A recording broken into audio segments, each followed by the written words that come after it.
Jeff Schott, what are their stats? They all three will be back. We're excited. Jared Leal sat out last week with a reoccurrence of the knee injury, the dislocated kneecap that he's been dealing with and such. But you're not going to keep him off the field come Saturday. He was the first one in my office yesterday morning. He did not, make the trip. But again, he's not 100%. He's playing with pain, certainly. But what a warrior with what he's gone through. John Todd, again, he returned to practice last week. In limited practice, he's full go today as we get back on the field for practice. And I know he's excited. It means a lot to our offense, certainly. And Jeff Schott has passed all his concussion tests and is full go as of today. So we should be full strength. We should be full strength for Saturday. I mean, could you draw it up any better than that, knowing that you are full strength?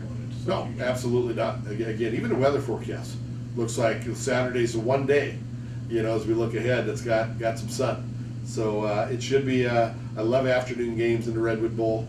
The 1 o'clock kickoff and the national television audience. Again, I think it has everything that you could look for in a football game.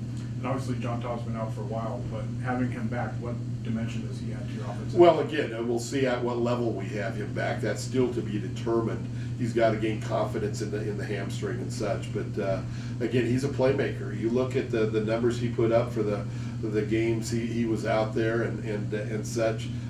He's a difference maker. That any one-on-one situation with his ability to run, he's a force. And so again, he gives Robert Weber another target to look for. And what about Robert Weber and the season that he has had?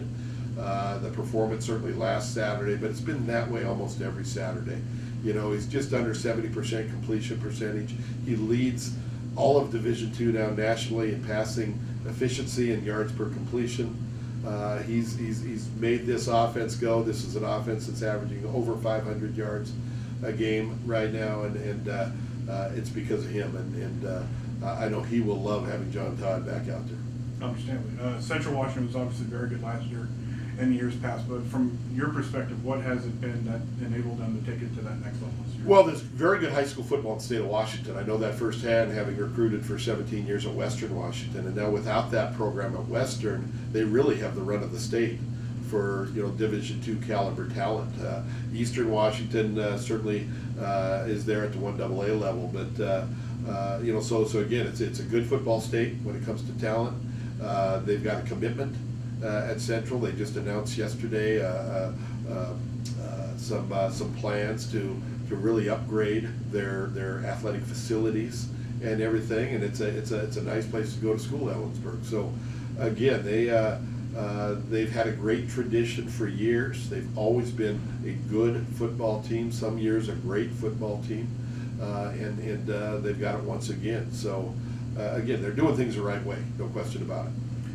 You mentioned your 24 seniors. A lot of them have been, mainstays ever since they're freshmen or sophomores. But what is it about this senior group that, they're not only really good players, a lot of them, but just great people? I mean, what is it about coaching them that has made it so enjoyable these last 3-4 years? They're no-issue guys. I mean, they take care of their business, whether that be the classroom, the weight room, the football field, and they're fun to be around. They're embracing the process and have really from day one.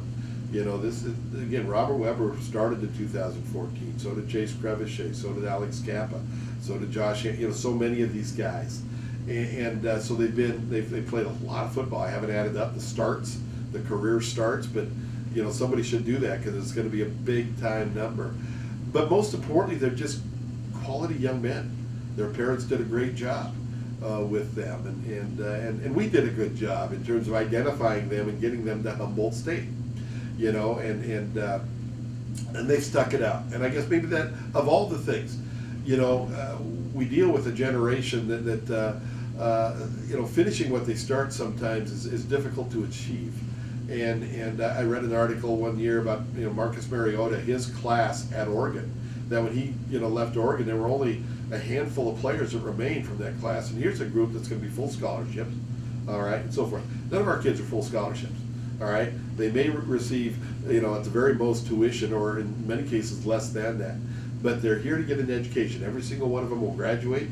All right, Again, the way they have represented our football program, the way they have represented this university, the way they conduct themselves in the community, they've become fan favorites. You know, you look at things that go on after games, and you see little kids that are getting pictures taken with Jaquan, and you see Alex signing autographs and things like this. They understand and have respect for their role as a college student athlete here in Arcata, and again, they embrace that role. They truly do, and it's been my pleasure, completely, totally my pleasure, to serve as their football coach. Obviously, Kappa gets understandably a lot of the fanfare, knowing that he's gotten so many awards. But those other three seniors on the line, how big have they been to your successes? Well, again, you're talking about Josh Hansen, who's been a 4-year starter himself. You're talking about Jared Leal, all right, as a 3-year starter, and you're talking about Sam Madden, who came in as a JC transfer, been a 2-year starter. Again, it's a very, very close-knit group, a group that takes tremendous pride in their daily work and their game day performance, and certainly the successes we have had offensively would not be possible without the work and the talent that they bring to it. Coach, just going to ask you, is it the coaches that select the offensive player of the year? Because, I mean, if it is for the coaches, I mean, what a tough it's a tough It's actually choice. the players. That's the players' Players. vote. That's the players' vote, yeah. Okay. Yeah. And we have our banquet, 11 o'clock on Saturday, or Sunday, excuse me, out of Blue Lake Casino. Love to have you guys there.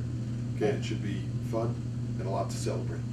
And then for the overall GNAC, now would that be the coaches? That's or? coaches, yeah. Okay, so That's and again, coaches. a tough. Oh, it is. It's a tough one. It is. I mean, I did an All-American ballot today, and you know, you obviously list Alex Kappa, you list Jaquan Gardner, and I listed Robert Weber.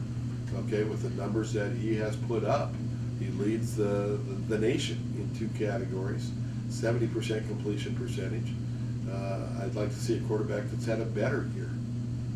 You know, unfortunately, yeah, it's hard to get multiple, you know, award winners from one program. Yeah. So, but it's what a luxury it is to have 3 on your team. That's not even mentioning a Chase Crevichet, who obviously could be deserving in his right if John Todd had stayed healthy the season that he was headed towards.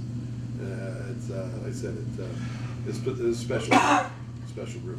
All right, guys. Thank you, Coach.